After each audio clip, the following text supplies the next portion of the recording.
Saudara-saudari terkasih di dalam Tuhan Yesus Kristus. Shalom, salam sejahtera dan berkah dalam. Kami, di Pendalaman Iman Katolik Online, menyadari di antara kita semua umat seiman dalam Tuhan Yesus Kristus. Banyak yang tidak sempat ataupun kurang tertarik untuk membaca Alkitab, maka dari itu kami memberikan rangkuman intisari isi masing-masing kitab per kitab dari Alkitab sesuai judul yang tertera di bawah ini. Maka diharapkan kita dapat memahami isi dalam masing-masing kitab tersebut. Selamat menyimak.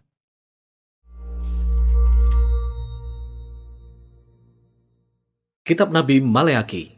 Maleaki hidup sekitar 100 tahun setelah orang Israel kembali dari pembuangan di Babel, dan pesannya ditujukan kepada orang-orang Israel yang sudah kembali ke Yerusalem selama beberapa waktu. Bait suci telah dibangun kembali, tetapi semuanya tidak berjalan dengan baik. Ingatlah akan kisah-kisah dari kitab Esra dan Nehemia. Nah, ketika orang-orang Israel baru kembali dari pembuangan, mereka sangat berpengharapan. Mereka akan kembali membangun kehidupan mereka dan juga bait suci. Semua janji besar dari para nabi akan menjadi kenyataan. Mesias akan datang dan mendirikan kerajaan Allah di atas bangsa Israel yang bersatu dan atas bangsa-bangsa lainnya, membawa keadilan dan perdamaian bagi segala bangsa. Tetapi bukan itu yang terjadi. Ternyata orang-orang Israel yang kembali mendiami kota itu, mereka tidak setia kepada Allah, sama seperti nenek moyang mereka, sehingga terjadilah kemiskinan dan ketidakadilan. Jadi di kitab Maleaki kita dapat melihat betapa jahatnya angkatan yang baru ini. Kitab ini disusun berupa serangkaian perdebatan, yang sebagian besar dimulai dengan Allah mengatakan sesuatu, membuat pernyataan atau tuduhan, kemudian bangsa Israel menentang atau mempertanyakan pernyataan Allah itu. Lalu kemudian Allah akan menanggapi dan menyampaikan pesan terakhirnya. Rangkaian ini terjadi sebanyak 6 kali. Dalam 3 perdebatan pertama, Allah membeberkan kejahatan bangsa Israel. Dan dalam 3 perdebatan berikutnya, ia menentang kejahatan mereka.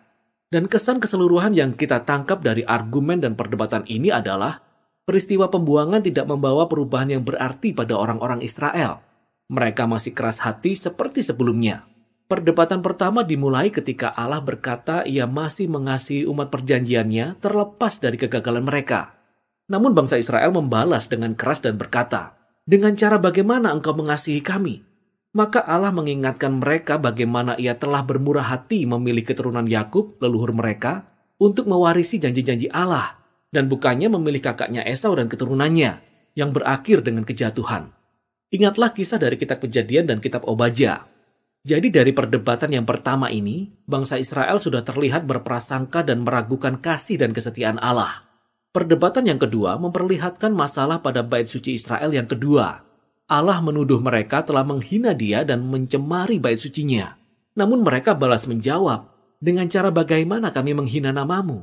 Maka Allah menjawab dengan menunjukkan perbuatan mereka yang telah membawa persembahan yang sangat memalukan, yakni hewan yang sakit dan cacat.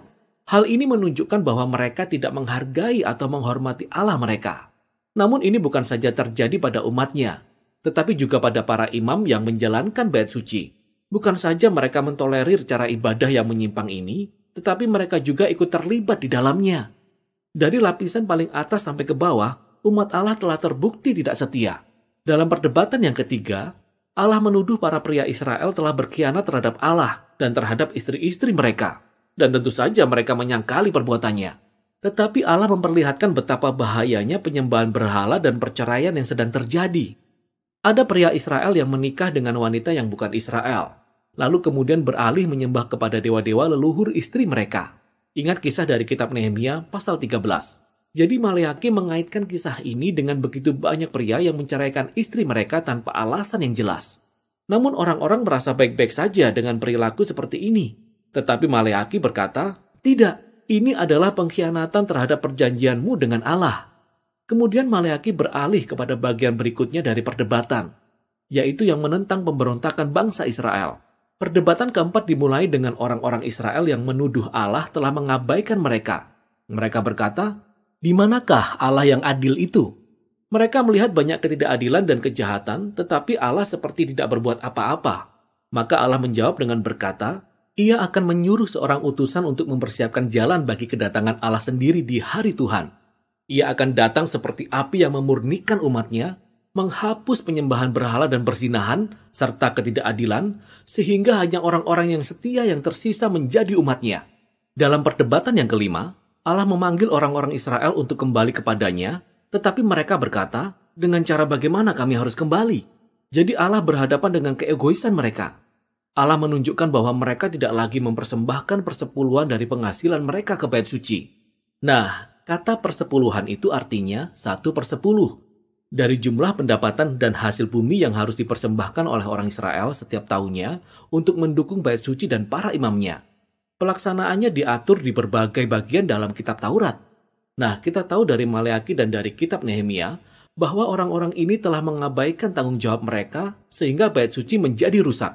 Jadi Allah menantang mereka. Ia berkata bahwa ia akan memberkati mereka dengan berkelimpahan, tetapi hanya jika mereka setia. Dalam perdebatan yang terakhir, orang-orang Israel menuduh Allah dan berkata bahwa sia-sia mereka beribadah kepada Allah. Mereka mengamati orang-orang yang fasik dan gegabah bisa berhasil dalam hidupnya, tapi Allah tidak melakukan apapun terhadap mereka.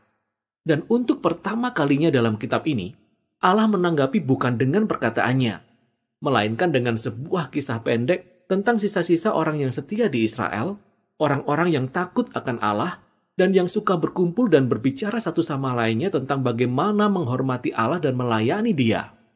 Maka Allah memerintahkan agar kitab peringatan dituliskan bagi orang-orang ini, sehingga mereka dapat membaca kitab tersebut dan mengingat akan karakter dan janji-janji Allah.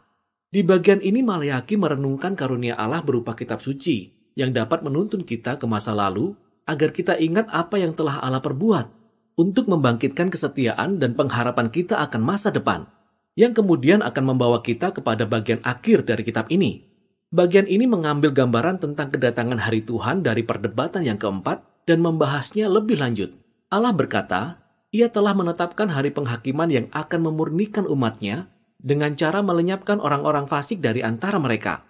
Namun bagian akhir dari kitab ini menambahkan tentang masa depan bagi sisa-sisa umat yang setia, karena bagi mereka hari Tuhan bukanlah merupakan ancaman, melainkan pembawa sukacita. Seperti sinar surya yang terbit dengan membawa kesembuhan dan kehidupan, serta pengharapan bagi masa depan. Jadi perdebatan di kitab Maleaki ini sudah hampir berakhir, tetapi masih ada sedikit lagi penjelasan dalam kitab ini. 3 ayat terakhir dalam kitab ini bukanlah bagian dari perdebatan, melainkan berfungsi sebagai lampiran yang menjadi penutup. Tidak hanya untuk kitab Maleaki, tetapi juga untuk seluruh kitab Taurat dan kitab para nabi. Pertama-tama, kita diajak untuk mengingat hukum Taurat dari Musa hambaku, yang mengingatkan kita kembali akan kisah dan peraturan-peraturan dalam perjanjian yang kita temukan di 5 kitab pertama dalam Alkitab. Namun kemudian kita mendengar rangkuman dari kitab para nabi. Aku akan mengutus Nabi Elia menjelang datangnya hari Tuhan yang akan memulihkan hati umat Allah. Jadi bagian ini merangkum kitab Taurat dan kitab para nabi sebagai suatu kesatuan kisah yang menunjuk ke masa depan. Bangsa Israel telah ditebus oleh Allah. Tetapi kemudian mereka mengkhianati Allah dengan memberontak dan mengeraskan hati mereka serta melanggar hukum Taurat. Namun kitab ini menaruh pengharapan akan masa depan, di mana Allah akan mengutus nabi yang baru, seorang Musa yang baru, seorang Elia yang baru, yang akan memulihkan umat Allah dan menyembuhkan kekerasan hati mereka. Ingat semua janji-janji dari kitab Ulangan, Yeremia, dan Yeskiel. Jadi lampiran penutup ini menampilkan kitab suci sebagai karunia Allah untuk kita baca, kita renungkan dan doakan. Kitab suci dapat memperlihatkan kondisi manusia yang sebenarnya dengan keegoisan dan dosa-dosa kita. Namun juga dapat menyampaikan janji Allah bahwa suatu hari nanti Ia akan mengirim seorang utusan dan kemudian Ia sendiri yang akan datang untuk melawan kejahatan, memulihkan umatnya dan membawa pemulihan dengan keadilannya. Dan pengharapan akan masa depan itulah yang merupakan inti dari kitab Maleaki, kitab Taurat, dan semua kitab para nabi.